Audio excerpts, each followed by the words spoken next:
If he reads one sloka, his life will be successful. If he reads one sloka, one word, this is such a nice thing.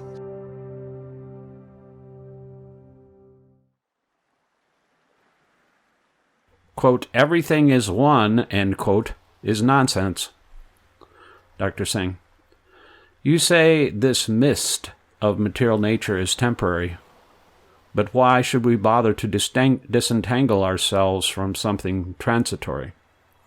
Srila Prabhupada, why do you put coverings on your body?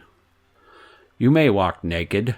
The weather will clear in a few hours. Why do you cover yourself? Dr. Singh, the danger is now. Srila Prabhupada, whenever it may be, why do you take this step of covering your body? Dr. Singh, to avoid discomfort. Srila Prabhupada, yes, otherwise you would be uncomfortable. Not to bother to dress is the Mayavad theory. Quote, everything will come automatically, so why bother? Everything is one, end quote. That is a nonsensical theory. The Mayavad philosophy is that God is one and that everything and every living being is equal to God. We have no quarrel with the chemists if they begin from life, but unfortunately they say that everything begins from darkness, dead matter.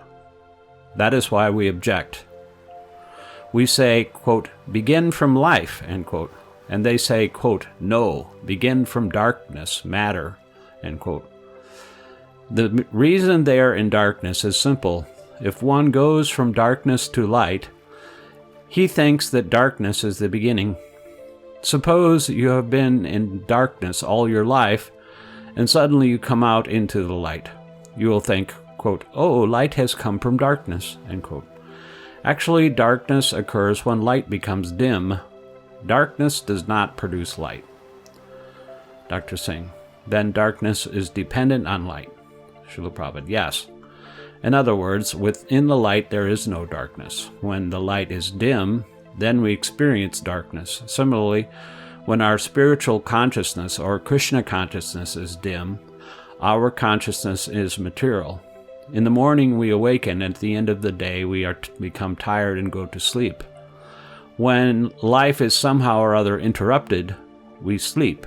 We sleep at night, and when we get up in the morning, we understand that our wakefulness, or, quote, life, end quote, has not come into existence from the sleepy condition. I was alive even while I slept, and on awakening, I am still alive. This should be clearly understood. A baby comes from the womb of his mother. He thinks that his life has begun from the day he comes out of the womb, but that is not a fact. Actually, he is eternal. He constructed his material body within the womb of his mother while he was unconscious, and as soon as his bodily features were sufficiently developed, he came out of the womb and came again to consciousness. Dr. Singh, and he again falls asleep at death. Srila Prabhupada, yes. That is described in Bhagavad Gita 8:19. Bhuta grama sa evayam bhutva pariyate rati agame vasa parta prabhavati ahar angame. Quote, again and again the day comes, and this host of beings is alive, and again night falls, O Partha, and they are helplessly dissolved. End quote.